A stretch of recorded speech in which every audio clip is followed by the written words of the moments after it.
Sejam todos bem-vindos ao nosso Evangelho no Lar da Casa Virtual Luz Espírita. Concílio e proteção dos benfeitores da Colônia Espiritual Maria de Nazaré, o nosso grupo em nome de toda a Cavile, agradece por nos receber em seus lares. A nossa equipe está composta pela nossa irmã Elisete com a prece inicial, pelo nosso irmão Ney, com a leitura do capítulo de hoje do livro Vinha de Luz, seguindo os comentários das nossas irmãs Célia e Elisete. Vamos emanar boas energias para levar luz e conforto aos lares imateriais e espirituais, bem como toda a espiritualidade protetora presente onde quer que se encontre, na harmonização dos lares e purificação das águas, lembrando que deve ser um recipiente exclusivo para cada pessoa ou animal, pois os remédios espirituais são colocados de acordo com a necessidade de cada um. Solicitamos a nossa irmã Elisete para conduzir a prece inicial. Vamos preparar para a nossa prece de preparação do Evangelho no lar. Vamos pedir o auxílio dos nossos anjos, amigos de luz, para nos inspirar a uma boa reflexão sobre o assunto aqui tratado hoje. Vamos abrir o nosso coração, a nossa mente, e receber o alimento da alma, do espírito, receber o alimento do conhecimento para o nosso bem, para a nossa evolução. Pedimos a permissão da espiritualidade amiga, nosso Pai Maior, o auxílio da nossa Mãe Maria de Nazaré, a presença do nosso irmão Jesus, para iniciarmos os nossos estudos. Que assim seja. A nossa reflexão de hoje é do livro Via de Luz, psicografado por Francisco Cândido Xavier pelo Espírito de Emmanuel, capítulo 172, Manjares. Os manjares são para o ventre e o ventre para os manjares. Deus, porém, aniquilará tanto um como os outros. Paulo, 1 Coríntios, capítulo 6, versículo 13. O alimento do corpo e da alma, no que se refere ao pão e à emoção, representa o meio para a evolução e não o fim da evolução em si mesma. Há criaturas, no entanto, que fazem do prato e do continuismo simplista da espécie únicas razões de ser em toda a vida. Trabalham para comer e procriam sem pensar. Quando se lhes fala do espírito da eternidade, bocejam despreocupadas, quando não trocam aflitivamente de assunto. Efetivamente, a satisfação dos sentidos fisiológicos é para a alma o amparo que o solo e o adubo constituem para a semente. Todavia, se a semente persiste em reter-se na cova para gozar as delícias do adubo, contrariando a divina lei, nunca se lhe utilizará a colaboração preciosa. Valioso e dispensável, a experiência física é o estômago venerável e sublime são as faculdades criadoras. Urge, contudo, entender-se as necessidades do espírito imperecível. Esclarecimento pelo estudo e o crescimento mental pelo trabalho e a iluminação pela virtude santificante são imperativos para o futuro estágio dos homens. Quem gasta o tempo consagrando todas as forças da alma às fantasias do corpo, esquecendo-se de que o corpo deve permanecer a serviço da alma, cedo esbarrará na perturbação, na inutilidade ou na sombra. Para a comunidade dos aprendizes, aplicados e prudentes, todavia, brilham no Evangelho os eloquentes avisos de Paulo. Os manjares são para o ventre e o ventre para os manjares. Deus, porém, aniquilará tanto um como o outro.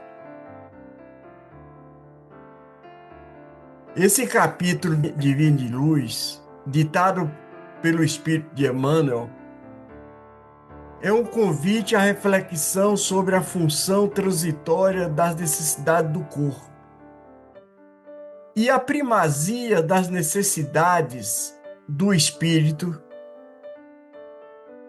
Paulo, ao dizer que os manjares são para o vento e o vento para os manjares, Deus, porém, aniquilará tanto um como os outros, recorda que toda satisfação fisiológica, por mais necessária que seja, ela é passageira, enquanto a vida do espírito é imperecível. Emmanuel aprofunda essa ideia, mostrando que o alimento físico e as sensações ligadas ao corpo são apenas meios de apoio à evolução, não o fim último da existência. O corpo é comparado ao solo e ao adubo que sustentam a semente. Sem eles não haveria a germinação. Mas se a semente se prende apenas ao adubo, sem crescer em direção à luz, perde a sua finalidade. Assim como ocorre conosco, quando nos fixamos exclusivamente nas satisfações materiais, deixamos de cumprir a lei do progresso, a lei divina do progresso. Então, esse capítulo ele traz um alerta para a postura de muitos que vivem apenas para comer, gozar os prazeres imediatos e perpetuar a espécie sem nunca pensar no espírito imortal. Esse viver mecânico, ilimitado às exigências biológicas, torna-se vazio, porque nega a existência da vida, que é a evolução da alma. Emmanuel nos convida a perceber que a vida tem dimensões muito mais amplas do que demandas do corpo. Porque não se trata, meus irmãos, de desprezar o corpo, nem de negar sua importância. O estômago é valioso, as faculdades criadoras são sublimes, mas tudo isso deve estar subordinado à meta maior, o crescimento do espírito.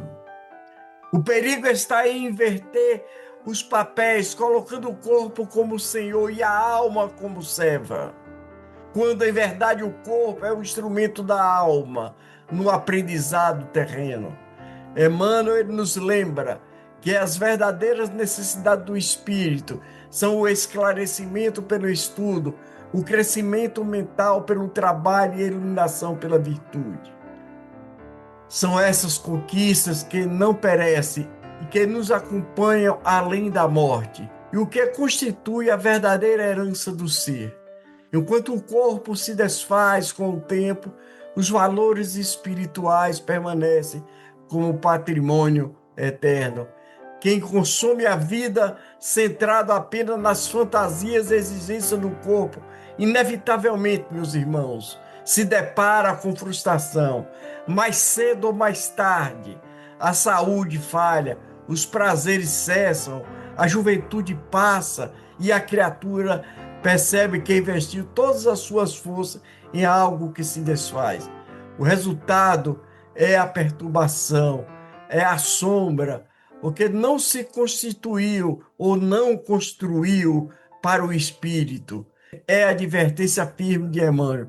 O corpo é para servir e não para ser servido. Se utilizarmos todos nós essa lição na perspectiva de viver e aprender, utilizar os recursos materiais como degraus para a elevação moral do espírito, comer, trabalhar, procriar, gozar a vida, são experiências naturais. Nós temos que naturalizar isso, porque são necessárias, mas quando se tornam o centro absoluto da nossa existência, perde o sentido. Deus nos oferece tais recursos como meios de progresso e não como objetivos finais. O chamado de Paulo é relembrado por Emmanuel para que despertemos dessa ilusão de eternizar o transitório. O ventre e os manjares, símbolos da necessidade do corpo, passarão, como o dia e a noite, mas a alma permanecerá. Cabe a nós decidirmos se a alma permanecerá mais iluminada e livre ou mais empobrecida e presa às ilusões. Então, meus irmãos, essa reflexão ela nos convida a pensar em nossa rotina. Quando o nosso tempo é dedicado às exercícios do corpo e quanto ao cultivo da alma. Estudamos, trabalhamos, buscamos as virtudes com o mesmo afinco que procuramos satisfazer necessidades materiais? A resposta sincera, meus irmãos, a essa pergunta pode indicar-se se estamos nos prendendo ao adubo ou se já estamos nos erguendo como uma semente em direção ao sol da espiritualidade. No fundo, Emmanuel nos lembra que a verdadeira nutrição não é o que entra pelo estômago, mas o que alimenta a consciência. O Evangelho de Cristo, esse é o pão imperecível, capaz de sustentar-nos em qualquer plano da vida. Quem o assimila encontra equilíbrio para usar o bem e os recursos materiais, sem se escravizar a eles, porque compreende que a meta maior é a evolução da alma em direção a Deus. Gratidão. Dando sequência, vou colocar a minha reflexão sobre o texto. Primeiro, lendo esse texto, perguntarmos a nós mesmos o que somos, no que acreditamos. Acreditamos em Deus? Se acreditamos em Deus, acreditamos que Ele criou tudo por um motivo e nos criou imortais. E acreditando em Deus, acreditamos em Jesus, nas palavras dele, e nos proclamamos cristãos. Se somos cristãos é porque seguimos as orientações do Cristo, acreditamos no que ele diz. E o que Jesus nos diz é que nós somos criação divina, fonte do amor de Deus, criados para o amor de Deus, para a evolução, para o amor, para amar ao próximo, para amar a Deus e ao próximo. Então, se nós somos tudo isso, não podemos nascer para apenas comer e procriar, porque isto é a função dos animais, dos seres irracionais, que ainda não têm a capacidade de pensar, tomar decisões e livre-arbítrio. Quem simplesmente amanhece, come, pasta, brinca, caça, procria e continua a sua vida, são os nossos irmãos que ainda não pensam, mas porque pessoas ainda que são racionais, que se dizem cristãs, passam a vida toda achando que a alma está ali e só se vai sentir feliz se saciado os desejos do corpo, comer tudo que quer, vai descer o seu corpo maravilhoso, sempre bonito. E quando o tempo passa, como disse nosso irmão Ney, e quando vem a decepção do tempo, que você vai percebendo que o seu estômago já não aguenta mais comer tudo que você quer, dormir na hora que bem entende. Você colocou no mundo mais filhos que você pôde criar, porque você colocou nas mãos de Deus toda a responsabilidade. Deus mandou, foi Deus que quis, e não planejou, não pensou, porque até os pequenos animaizinhos, quando há estiagem, eles procuram não procriar, porque seus filhotes não vão morrer de fome. Se até os irracionais pensam, ou têm esse instinto de preservação, porque o ser humano não tem. Nós não temos esse sentimento de preservação. O que adianta correr tanto, colocar tanto botox, tanta plástica e depois ver todo o sonho destruído diante do espelho e aquela angústia que você não consegue parar o tempo. Não consegue evitar aquilo que vai, que o corpo ele vai embora. Imortal é a nossa alma. Enquanto corremos atrás de danças, foguedos, de todas as coisas para nos divertirmos, esquecemos de alimentar o nosso espírito e a nossa mente. Não lemos, não conversamos, não trocamos ideias, não procuramos ter um comportamento cristão. Se eu vou à praia, vou com comportamento cristão. Não é só na missa que eu vou, ou só no culto, ou só no centro espírita. Se eu vou no barzinho, eu vou com um comportamento cristão. Eu tenho que lembrar que, antes de tudo, eu sempre, todos os dias, sou filho de Deus. No ponto de ônibus, em todas as situações. Se eu não puder ajudar, com pensamento, eu ajudo. Se eu puder não retrucar uma palavra mal falada, um agravo comigo, uma resposta feita no ponto de ônibus, uma coisa, ou se eu puder fazer, vou tentar não fazer. Se fiz, procurar não fazer. Porque é isto que nós temos aqui. É a nossa evolução. Jesus preparou todo esse planeta, nos deu tudo o que nós precisamos, tudo aquilo para que a gente usasse para que a gente possa usar para a nossa evolução. Os recursos naturais, os animais, o senso de família, de tudo isso nós temos aqui. Para as almas se conhecerem, se fortalecerem nos seus laços afetivos, romper desagravos. Nascemos aqui, partimos de novo e voltamos. Mas se o pensamento sempre é esse, eu só vou me preocupar com o que eu fiz na hora que eu morrer e o que foi colhido do outro lado. O que você plantou aqui? Você ficou com uma sementinha lá totalmente ali embrulhada no seu adubozinho, curtindo ali, mas ela não cresceu, não saiu, não tem o alimento. A semente ficou e não tem colheita. Então precisamos alimentar a alma, precisamos alimentar o nosso espírito, a nossa evolução moral, a evolução intelectual, tem que caminhar junto, alimentar o intelecto e a moral, procurar sempre assim, porque senão é uma vida perdida, desvairada. Eu amo este hoje, amanhã já essa paixão passou, amo aquele, aí eu amo outra pessoa, aí eu destruo famílias, eu não tenho compromisso com a minha família, porque os meus sentidos são mais importantes, porque eu amo fulano, eu quero fulano, mas eu não quero mais. Eu não quero essa responsabilidade com essa criança. Essa criança já sabe se cuidar sozinha. Eu quero me divertir, eu quero sair. Por que eu tenho que ficar aqui? Ah, já é grandinho, pode cuidar sozinhos. Jesus ou Deus não quer que a gente se divirta? Não tem nada disso. Jesus fez um milagre nas bodas, um casamento, com festas, com alegria. Não quer que a gente coma? Transformou água em vinho. Partiu pão com seus discípulos, peixe, um alimento.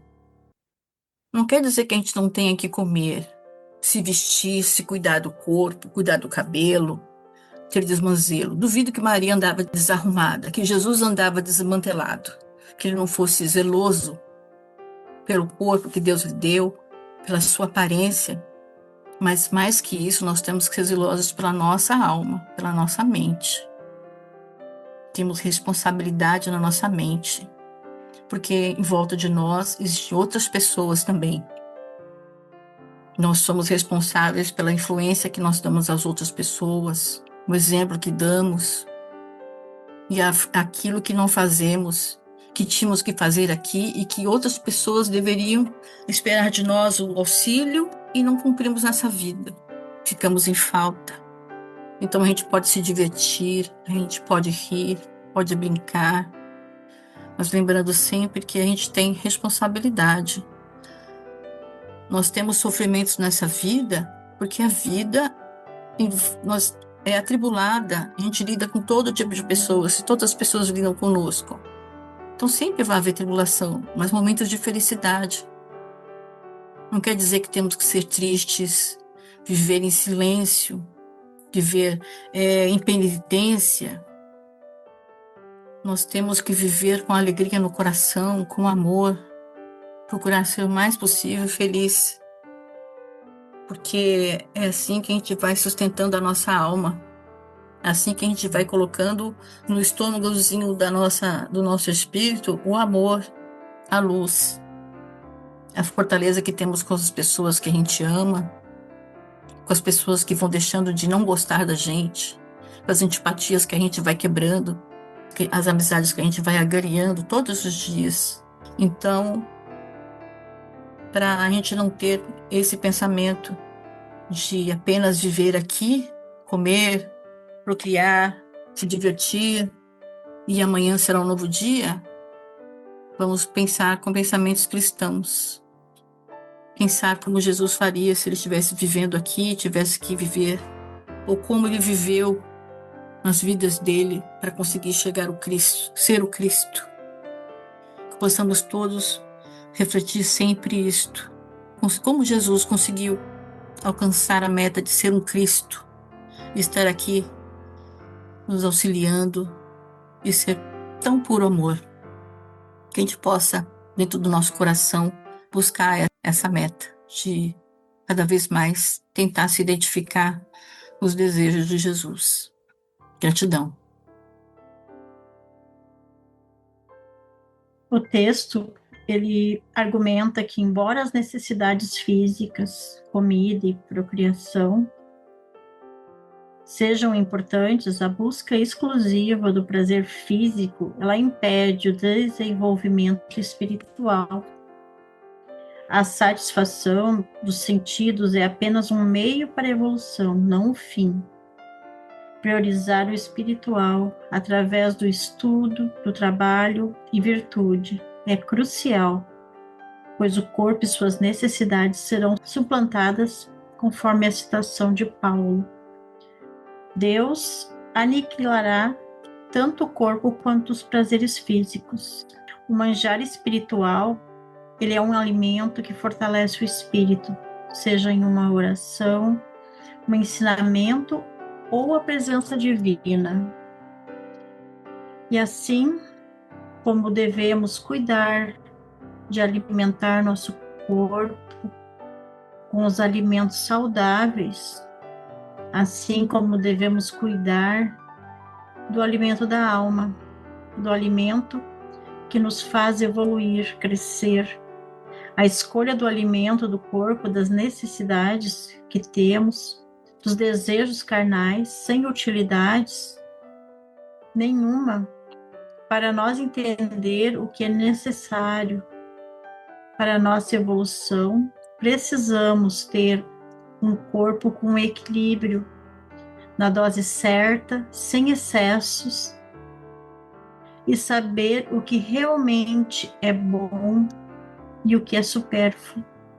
Então vamos refletir diariamente e utilizar o bom senso, buscar o equilíbrio que Jesus nos oferece, saciar a fome do conhecimento dentro das leis divinas. Gratidão.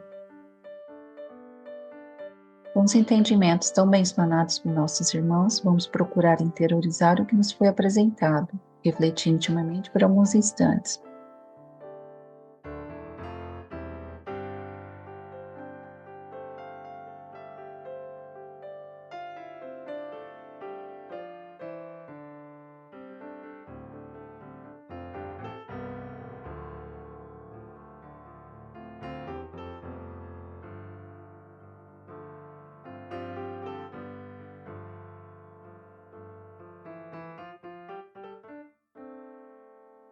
Elevemos os nossos pensamentos a Deus e, com o auxílio dos espíritos de luz da Colônia Espiritual Maria de Nazaré, pedimos paz e harmonia para todos que estão conectados conosco neste momento de amor, bem como uma emissão de boas energias aos nossos familiares e irmãos encarnados e aqueles que se encontram no plano espiritual. Por fim, pedimos ao Senhor Jesus e aos guias espirituais, principalmente aos integrantes das correntes médicas do espaço, que coloque em nossas águas os fluidos astrais, vitais e espirituais, a que cada um necessita para curar todas as enfermidades físicas, emocionais e espirituais, proporcionando saúde, vitalidade, equilíbrio e forças nos trabalhos do bem. Finalizando, solicitamos a nossa irmã Célia para conduzir a prece final. Eu vou ler aqui uma prece que André Luiz faz a Jesus no livro Mecanismo da Mediunidade. Vou fazer a prece dele. É muito bonita. Senhor Jesus, Faz-nos dignos daqueles que espalham a verdade e o amor. Acrescenta os tesouros da sabedoria nas almas que se engrandecem no amparo aos semelhantes. Ajuda aos que se despreocupam de si mesmos, distribuindo em teu nome a esperança e a paz. Ensina-nos a honrar-te, os discípulos fiéis, com o respeito e o carinho que lhe devemos. Extirpa do campo de nossas almas a erva daninha da indisciplina e do orgulho, para que a simplicidade nos favoreça a renovação. Não nos deixes confiados à própria cegueira, a guiar-nos o passo no rumo daqueles companheiros que se elevam, humilhando-se, que por serem nobres e grandes diante de si, não se sentem diminuídos, fazendo-se pequeninos a fim de auxiliar-nos. Glorifica o Senhor, coroando-lhes a frente com os teus lauréis de luz. Senhor Jesus, peço que o Senhor abençoe a nossa semana, peço que o Senhor abençoe as nossas famílias, que o Senhor auxilie hospitais, presídios, manicômios, Senhor. Todo lugar em que haja sofrimento, em cada lugar que a pessoa levantar a oração, pedindo a vós auxílio e socorro, que o Senhor possa nos socorrer, que o Senhor possa atender e ajudar a aliviar o sofrimento, quaisquer que sejam, seja numa casa rica ou numa casa pobre, seja uma pessoa ignorante ou uma pessoa culta, porque todos nós temos as nossas dificuldades. Em cada lar há uma dificuldade diferente, a cada lar há uma dificuldade que nos aponta o caminho para a evolução. Dá-nos, Senhor, fortaleza para conseguirmos essa evolução, para a glória do nosso Deus e para o vosso amor, Senhor Jesus. Que assim seja.